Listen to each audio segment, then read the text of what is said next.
रखी थी क्योंकि आते टाइम मैंने एक स्लिप इनको भी पकड़ा दी थी। मैंने कहा ये बोल देना, क्योंकि घर में तो कोई सम्मान करता नहीं, तो इसलिए बाहर ही करवाना पड़ता है। बहुत अच्छा आप लोगों ने कार्यक्रम आयोजन किया और राज इंटरनेशनल स्कूल बधाई का पात्र है कि जब जब ऐसे आयोजनों की ज़रूरत पड़ती है तब तब आप ऐसा आयोजन करते हैं। मुझे भी दूसरी तीसरी बार आज यहाँ आने का मौका मिला, लेकिन आज मैं देख रहा हूँ हमारे आदरणीय रिवाड़ी के हमारे अपने श्रेष्ठ जिन्हें हमने बचपन में जिनको देखते देखते यहाँ तक पहुँचना सीखा है। कविता लिखना तो बहुत दूर की बात है, बस मंचों तक एक अपना राह देखी है। आदरणीय आर.सी. शर्मा जी बैठे हुए हैं, किसी परिचय के मोहताज ने, आदरणीय सुनेजा साहब बैठे हुए हैं जिनको हमने बचपन में देखा, नाडिया जी बैठे हैं और सभी मेरे साथी कविगण, इधर से गोपाल भाई बहुत पुराने हमारे रिवाड़ी के, मनोज जी नए, तो आप सभी और उपस्थित सभी लोगों का मैं सम्मान करता हूं। हेमंत जी आप सूत्रधार बने हैं और हमारे साथी अंजेश जी आपका भी मैं अभिनंदन करता हूं, क्योंकि अब बहुत लोग हैं। और हमारे आदरणीय जिला बाल कल्याण अधिकारी वीरेंद्र जी चेयरमैन सर, आपकी विशेष उपस्थिति को मैं प्रणाम करता हूं। सीधे सीधे मैं आप लोगों से जुड़ने की कोशिश करता हूं। रामपाल जी बैठे हुए हैं, लगे रहते हैं। आप किसी का नाम छूट जाए तो कोई महसूस मत करना, क्योंकि नाम बहुत है। मैं आप सबको जानता हूं, क्योंकि मुझे भी ये छोटा मोटा करते करते 15-20 साल बीत गए, तो इसलिए किसी का नाम छूट जाए मैं बहुत माफ़ी चाहता हूं। और सीधे सीधे मैं आपको कविता से होता हूँ। मैंने हरियाणवी में लिखना शुरू किया और उसके बाद मैंने हिंदी में लिखा, लेकिन हिंदी पर कभी नहीं लिखा। हिंदी में लिखा क्योंकि जब आप बाहर जाओगे हरियाणवी बहुत कम लोग समझ पाते हैं, हालांकि आजकल तो समझने लग गए, लेकिन कम।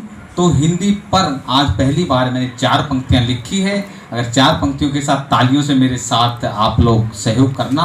और अभी यहाँ पर एडवांस पेमेंट मत करो बच्चों, थोड़ा देर रुके, क्योंकि एडवांस मैं हास्य का कवि हूँ। और अभी चर्चा हो रही थी, संचालक महोदय कह रहे थे शत्रुघ्न जी ने चुटकुले नहीं सुनाए, सुनाने चाहिए थे, बच्चों का दिन है।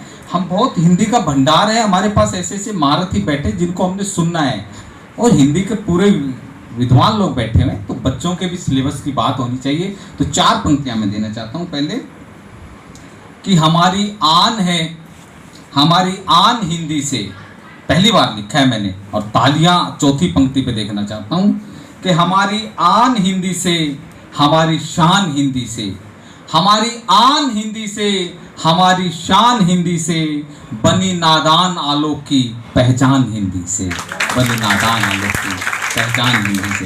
तो सीधे सीधे मुझे लगता है आप शुरू होना चाहिए। बहुत अच्छी अच्छी कविताएं यहाँ से सुनी, तो बच्चे कविता सुनना चाहते हैं या कुछ और भी हंसने का भी सुनना चाहते हैं? तालियां बताएंगी, मैं नहीं कहूँगा। ठीक है, एक हिंदी दिवस है, आप सभी को हिंदी दिवस की शुभकामनाएं। भाई साहब फोटो वाले भाई साहब, मेरी वाली कुर्सी पे आ जाओ आप। बहुत अच्छी फोटो खींची आपने, एक बार फोटोग्राफर भाई के लिए भी जोरदार ताली बजाओ, क्योंकि मेरे अंदर वो फीलिंग से आ जाती है। क्योंकि इसके बारे में ताली नहीं बजवाऊंगा तो मामला अधूरा रहेगा। आपको पता है फोटोग्राफर बनता कौन आदमी है?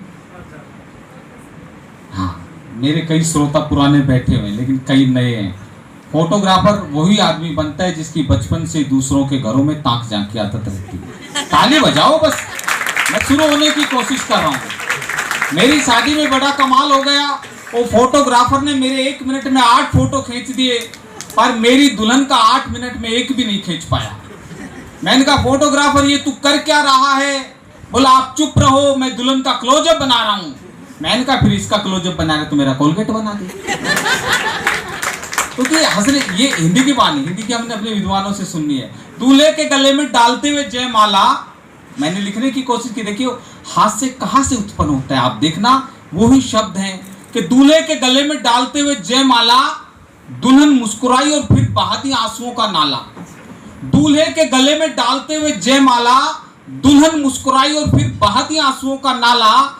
जब मधुर मिलन पे दूल्हे ने दुल्हन से रोने का कारण पूछा, तो दुल्हन ने लेते हुए उबासी बोली सत्यानाशी, तूने शादी में मेरा एक भी फोटो नहीं खिंचवाया। दूल्हा था भोला, बोला हे प्राण प्यारी फोटोग्राफर अब बुलवा दूं, एक की जगह 10-10 फोटो खिंचवा दूं। दुल्हन भी थी भोली, बोली हे पतिदेव अब मैं आपको इतना कष्ट नहीं पहुंचाऊंगी, अब तो मैं दूसरी शादी में फोटो खिंचवाऊंगी। हालात ऐसे हो गए, हर आदमी जिसको देखो टेंशन में, जिसको देखो टेंशन में। अभी मैं आने लग रहा था, आज की छुट्टी कर रखी थी, आने लग रहा तो एक आदमी उदास होकर के बैठा, घर के बाहर भीड़ लगी हुई। मैंने कहा भाई साहब क्यों उदास बैठे हो? क्योंकि ये पूरा मामला कवि सम्मेलन जो यादव साहब पूरा मामला मोबाइल पे सेट हुआ है। मेरे से मोबाइल पे बात की, पहले होता था कवियों को बुलाने के लिए चिट्ठी डाली जाती थी, उसकी स्वीकृति आती थी, फिर उसकी पेमेंट निर्धारित की जाती थी। लेकिन ये सारा ही मामला फोन पे सेट हो गया, पेमेंट तो दूर की बात है। लेकिन जब मैं आने लग रहा था तो मैं तो बाहर भीड़ लगी हुई। मैंने कहा भाई साहब क्या बात हो गई? बोला यार बेफिजूल में पंगा ले लिया। मैंने कहा क्या बात हो गई, इसका कारण क्या है? बोला इसका कारण नई पड़ोसन है। मैंने कहा नई पड़ोसन, वो कैसे हो? तो बहुत अच्छी है, सुंदर है, सुशील है, सभ्य है। बोला उसकी सुंदरता ने तो कमाल कर दिया। मैंने कहा क्या? बोला कल ही उसने फेसबुक रिक्वेस्ट भेजी, मैंने उसको स्वीकार कर ली। थोड़ी देर बाद उसने सुंदर सी फोटो लगाई, मैंने उसके नीचे कमेंट लिख दिया। पर लफड़ा वहीं से शुरू हो गया। मैंने कहा क्या हुआ? बोला भाई साहब बढ़िया लिखना था, बुढ़िया लिख दिया।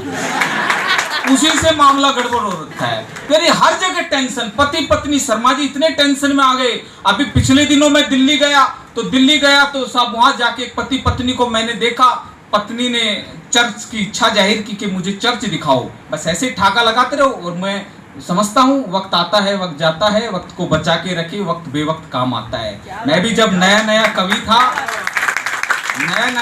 था तो मुझे भी इच्छाएं होती थी, जैसे मनोज ने आज इच्छा की सुनाना चाहिए। मैं भी नाडिया जी बैठे हुए आधे घंटे लगा रहता था। लेकिन उसके बाद बहुत सी चीजें समझ में आती है। ये वक्त के साथ प्रैक्टिकल वर्क होता है। लेकिन मनोज बहुत अच्छा सुनाया आपने, मैं बहुत बहुत बधाई देता हूँ आपको कि वो जब जैसे ही पत्नी चर्च में पहुंची तो जाते ही उसने देखा भाई धार्मिक मामला है, होता ही धार्मिक मामला है, मंदिर में जाते हैं, ठाका लगाना। अब की बार कि जैसे ही चर्च में पहुंची तो पति बगल में, पत्नी इधर। पत्नी ने जाते ही ईसा मसीह के पैर छू लिए। पति को बहुत गुस्सा आया। बोला तूने ईसा मसीह के पैर छू लिए, मेरे तो आज तक नहीं छुए। बोला तू भी लटक जा। थोड़ा ताली हंसो और उसके बाद ठाका भी ताली से अच्छा आना चाहिए। क्योंकि आजकल की समस्याएं हो गई है, वैसे इतनी समस्या हो गई कि पूछो मत। वो पति को बड़ा घमंड होता है कि मैं पति हूं। पत्नी से कहा काश में गणपति होता। अब ऐसा तो संभव है ही नहीं, गणपति तो एक ही है।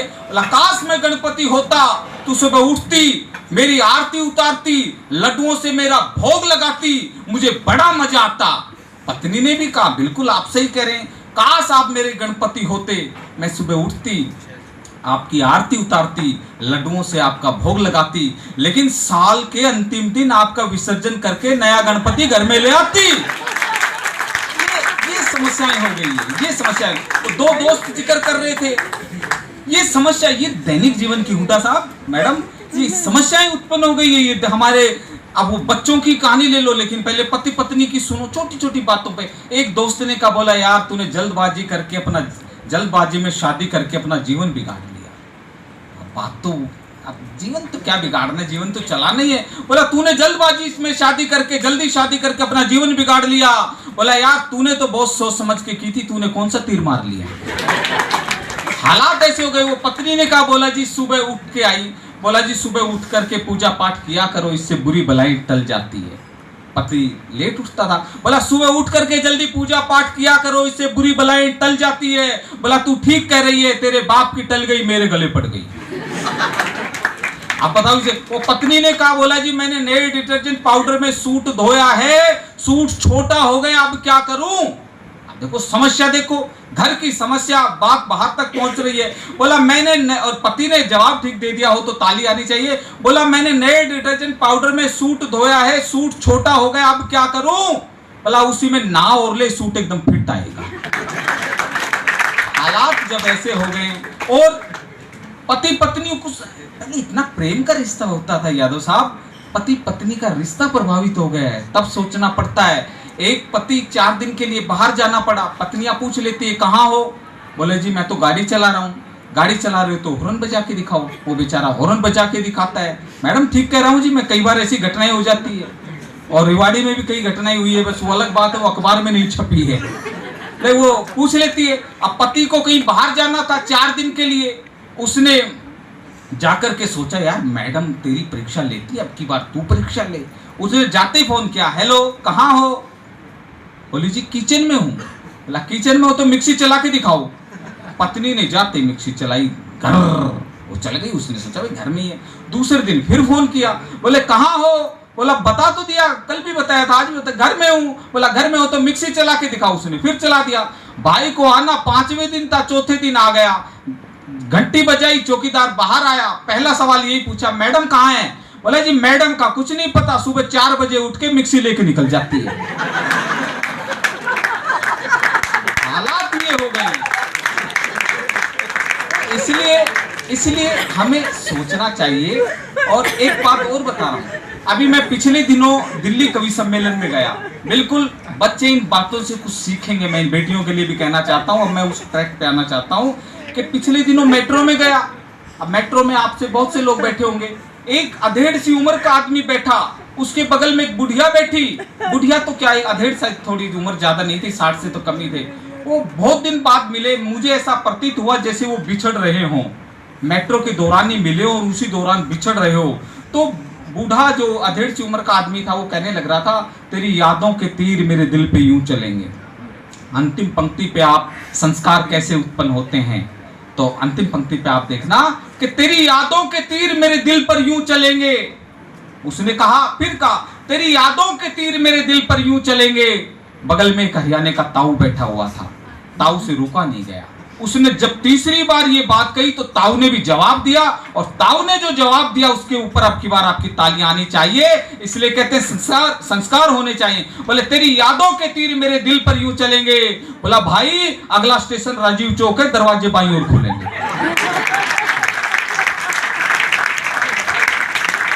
दिल्ली की बीटीसी बस में हम भी बैठ गए थे, कार्यक्रम में जाना था।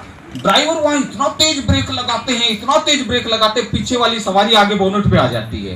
तो एक ने, लड़का खड़ा हुआ था, लड़की बैठी हुई थी, उसने, ड्राइवर ने इतने तगड़े ब्रेक मारे, इतने तगड़े ब्रेक मारे कि लड़का लड़की पे जा गिरा।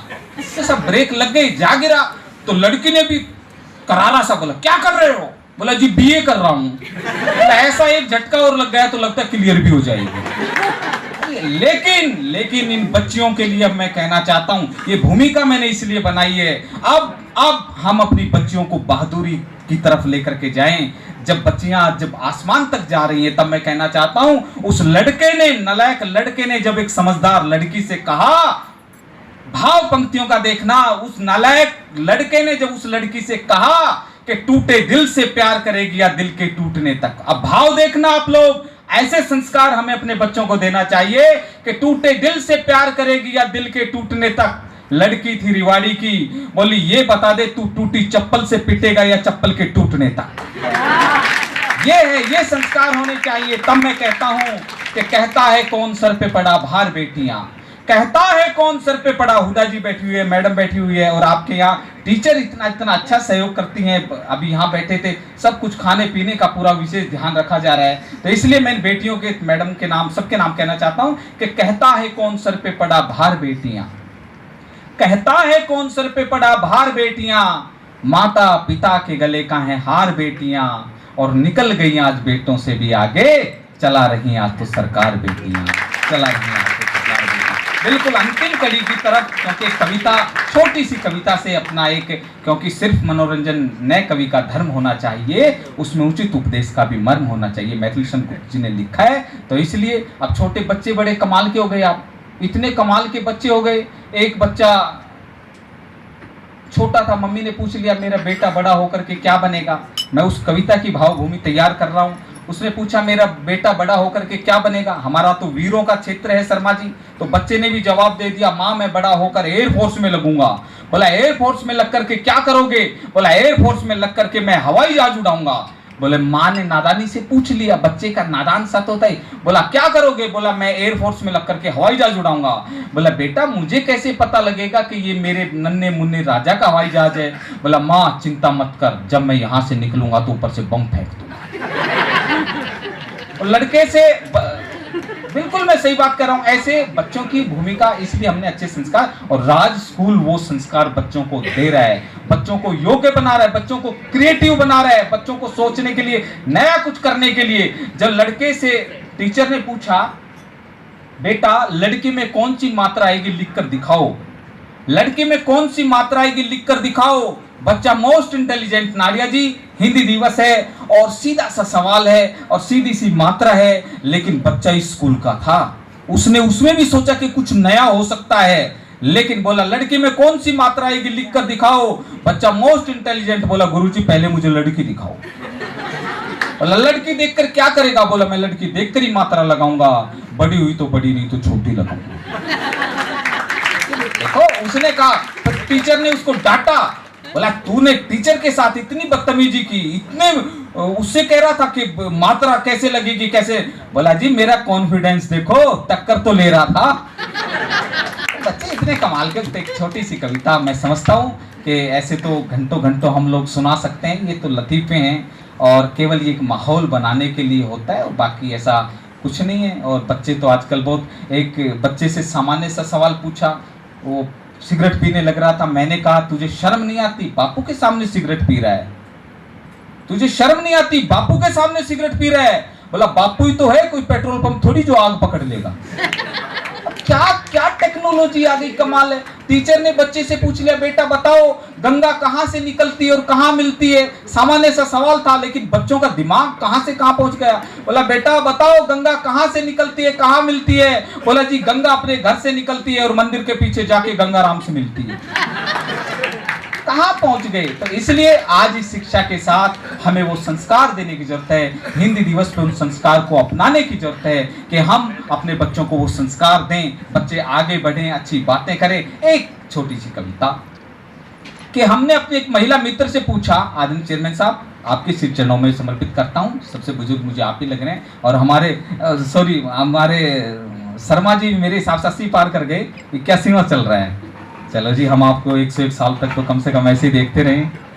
तो हमने अपने एक महिला मित्र से पूछा, शर्मा जी ध्यान चाहता हूँ, इस कविता की भावभूमि समझिएगा। पहले बड़े बड़े परिवार होते थे, आप छोटे छोटे परिवार हो गए। तो क्या हमने अपने एक महिला मित्र से पूछा, अरे तुमने क्या किया है। हमने अपने एक महिला मित्र से पूछा, अरे तुमने क्या किया है जो एक ही बच्चे को जन्म दिया है। वह बोली तुनक कर, अरे कुछ तो शर्म कर, इतनी महंगाई में एक ही अच्छा होता है। वैसे कहते हैं शेर और शेरनी को एक ही बच्चा होता है। वैसे कहते हैं शेर और शेरनी को एक ही बच्चा होता है। इतना सुनते ही हमने उसे कोसा और कहा मैडम एक बच्चे का क्या भरोसा। वह बोली और उसने अपनी ज्ञान पिटारी खोली कि वह जमाना लद गया जब लोग कहते थे हम दो हमारे सो। इसका तुम्हें पता है या समझाऊं। ऐसा काम महाभारत में धृतराष्ट्र के घर में हुआ था, तुम्हें बताऊं। आदरणीय डीओ साहब चिंतन देखिएगा कविता में कि ऐसा महाभारत में धृतराष्ट्र के घर में हुआ था, तुम्हें बताऊं। फिर लोग कहने लगे हम दो हमारे नो। फिर लोग ये भी कहने लगे हम दो हमारे दो। और वर्तमान दौर में लोग यही कह रहे हैं हम दो हमारा एक। उसकी भी सही तरीके से नहीं हो पाती है देख रेख। हम दो हमारा एक, उसकी भी सही तरीके से नहीं हो पाती है देख रेख।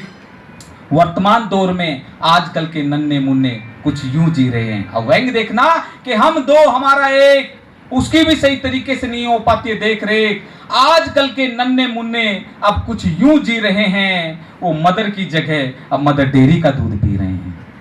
और आजकल की माएं एक बच्चे को पालने से इतना डरती हैं कि बच्चे से ज्यादा अपने फिगर की चिंता करती हैं।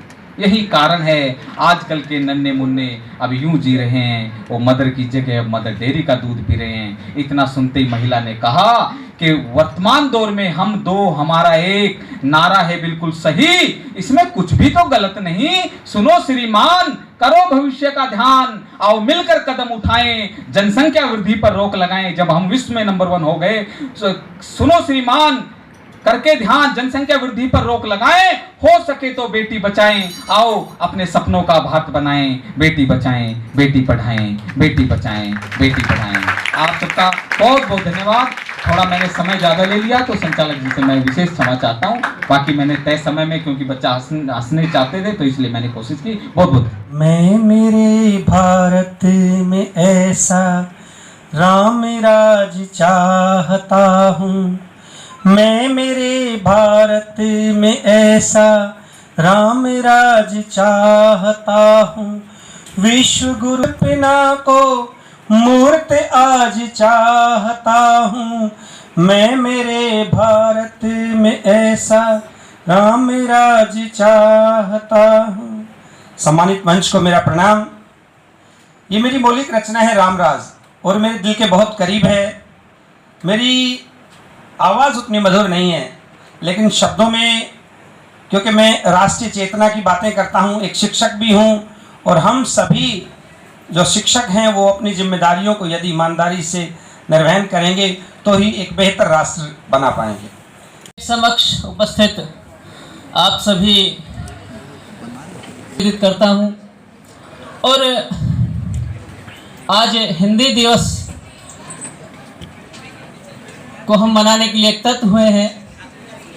जोरदार तालियां बजाकर इस नीरसता को थोड़ा दूर करें। हमारे बीच में और भी बहुत बड़े बड़े कवि आने वाले हैं जो आपको हंसाएंगे, गुदगुदाएंगे, आपकी चेतना को जागृत करेंगे। मैं अपने वक्तव्य से आपको जोड़ता हूं। दुश्वारियां तमाम मेरी दूर कीजिए, दुश्वारियां तमाम मेरी दूर कीजिए। चाहत नहीं मुझे कोई मशहूर कीजिए। आराधना मैं आपकी माँ दिल से गा सकूं, आराधना माँ आपकी मैं दिल से गा सकूं। इतनी कृपा गरीब पर जरूर कीजिए, इतनी दया गरीब पर जरूर कीजिए। कुछ पंक्तियां अपने परिचय के आपके समक्ष रखता हूं। दीवाना हूं दीवानों से ही मैं जज्बात रखता हूं, मेरे महबूब की खुशबू मैं अपने साथ रखता हूं। वो कोई अप्सरा हो तो उसे मैं भूल भी जाऊं, वो कोई अप्सरा हो तो उसे मैं भूल भी जाऊं। मेरी है जान हिंदुस्तान हमेशा याद रखता हूँ। आप हाथ खोल सकते हैं, तालियों के साथ आप मुझे भी उत्साह दे सकते हैं। कुछ पंक्तियां और निवेदित करता हूँ। जीवन है एक साज सुरीला, ये एक संदेश है इन छोटे छोटे बच्चों के लिए, हम सभी के लिए। जीवन है एक साज सुरीला, इसको रोज बजाता चल। कड़वे मीठे एहसासों के गीत मधुर तू गाता चल। फूल मिले या कांटे पथ में, फूल मिले या कांटे पथ में, सबको गले लगाता चल। जीवन पथ का सार यही है, हंसता और हंसाता चल। जीवन पथ का सार यही है, हंसता और हंसाता चल।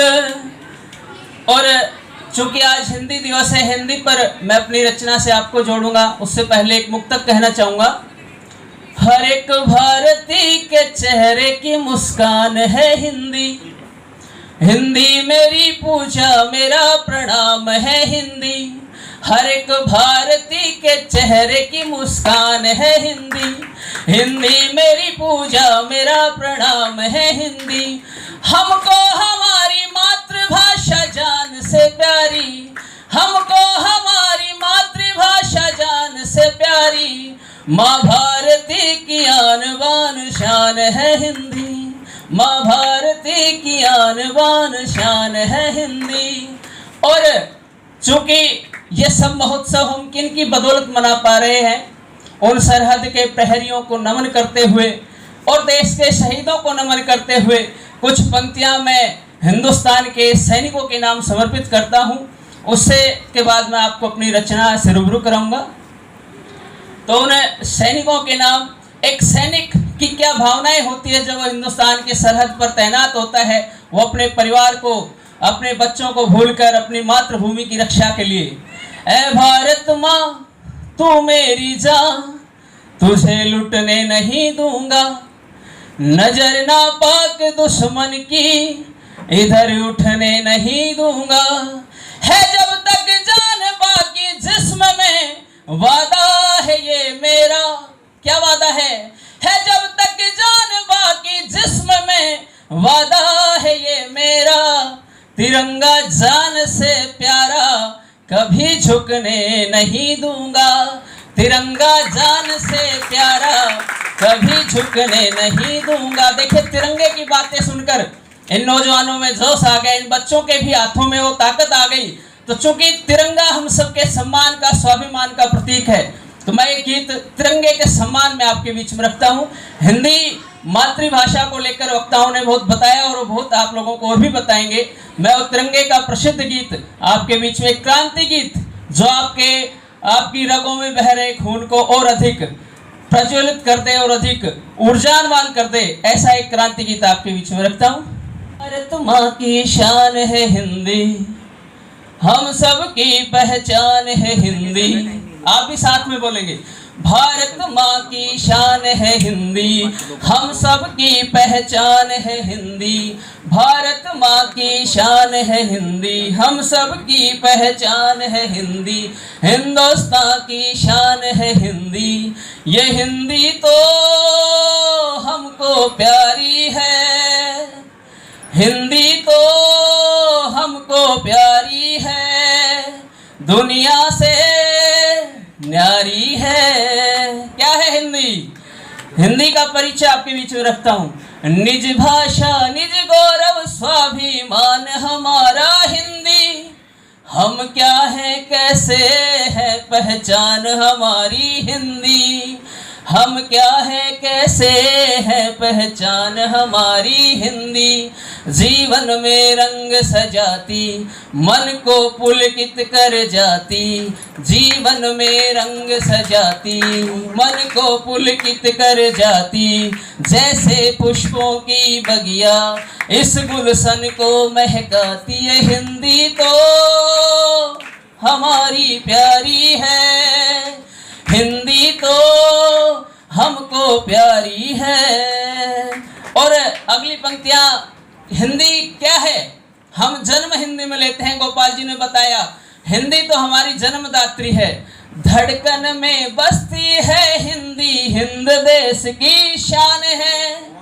बोलूं कोई भाषा मगर हिंदी मेरी पहचान है। आप भी बोले, धड़कन में बसती है हिंदी, हिंद देश की शान है। बोले कोई भाषा मगर हिंदी अपनी पहचान है। आओ हिंदी अपनाए, खोया सम्मान दिलाए।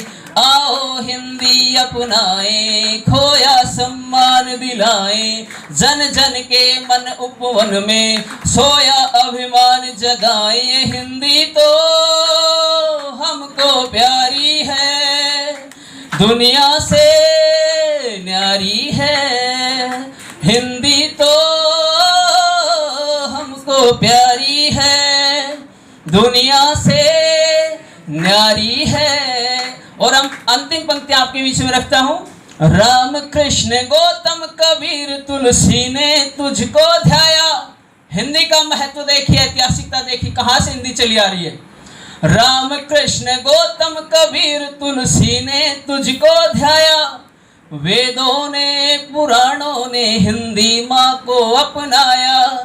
वेदों ने पुराणों ने हिंदी माँ को अपनाया। हम हिंदी माँ के जाए, हिंदी को ना बिसराए। हम हिंदी माँ के जाए, हिंदी को ना बिसराए। ये भूल के दुनियादारी हिंदी को गले लगाए। ये हिंदी तो हमको प्यारी है, दुनिया से न्यारी है। हिंदी तो हमको प्यारी है, दुनिया से न्यारी है, दुनिया से